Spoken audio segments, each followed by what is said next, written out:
কোনটা কিনবেন? এক্ষেত্রে কি আপনি ঋণ কিনবেন নাকি আপনি মানে দেশীয় কোনোটা কিনবেন, সেটা আপনি একটা সিদ্ধান্ত নেবেন।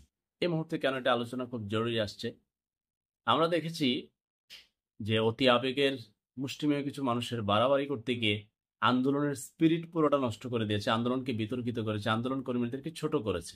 বাটার প্রতিষ্ঠানে যে ঘটনা কিংবা কেএফসিতে আপনার রাগ, ক্ষোভ, অভিমান, প্রতিবাদ, তাদের পণ্য কিনবো না, আপনি নিজে কিনবেন না, আরেকজনকে না কিনতে উৎসাহিত করবেন, সেটা নিয়ে প্রসারণা আমরা করছি, আপনি করতে পারেন। বাট আপনি বাংলাদেশি এক ভাই, তার একটা দোকান আছে, তার দোকানে ধরেন ওই দেশের ওই নামের ওদের ব্র্যান্ডের একটা প্রোডাক্ট আছে। এখন আপনি তাকে অনুরোধ করতে পারেন, বলতে পারেন, নিজে কিনা থেকে বিরত থাকতে পারেন, বাট ওনার দোকানে ক্ষতিগ্রস্ত করে মালামাল নিয়ে যাওয়া, দোকানকে শেষ করে দেওয়া, সেটা আপনার দায়িত্বের মধ্যে পড়ে না ভাই। আপনার প্রতিবাদের ভাষা অনেক কৌশলী হয়, সারা পৃথিবীতে প্রতিবাদ হচ্ছে, আরো হবে।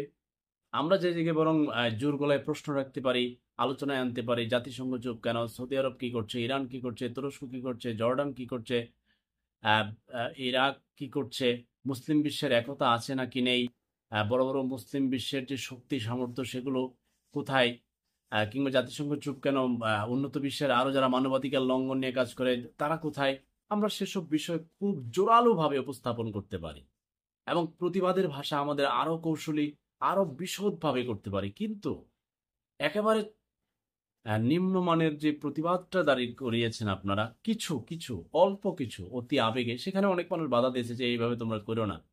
আপনি যে বাটাতে গেলেন, ও বাটার লোগোটা, নামটা, ব্র্যান্ডটা, প্রতিষ্ঠানের ইতিহাস ওদের সাথে জড়িত ধরেন, বাট এই দোকানটা তো আপনার বাংলাদেশি ভাইয়ের, ওই দোকানের কর্মচারী বাংলাদেশের, তো আপনি তো আলটিমেটলি বাংলাদেশেরই ক্ষতিটা করে ফেললেন।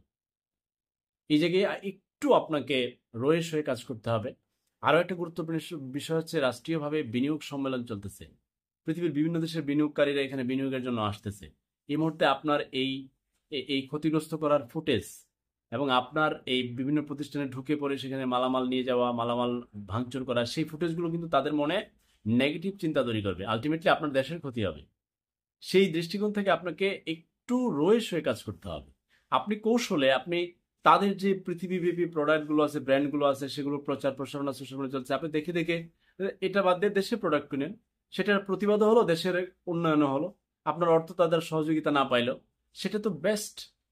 কিন্তু আপনি করতে গিয়ে, অতি বাড়াবাড়ি করতে গিয়ে, ভাঙচুর কিংবা তার পণ্য নিয়ে আসতে গিয়ে আপনি নিজে ছোট হয়েছেন, আন্দোলনকে ক্ষতিগ্রস্ত করেছেন, আন্দোলনের স্পিরিট নষ্ট করেছেন, আন্দোলনটাকে মানে আপনি হালকা করে ফেলেছেন। এটা নিতান্তই বোকামি কিছু মানুষের অতি আবেগের জন্য। তাই ভবিষ্যতের জন্য সতর্কবার্তা, একটু রয়েস হয়ে বুদ্ধি শুদ্ধি খাটিয়ে কাজ করতে হবে।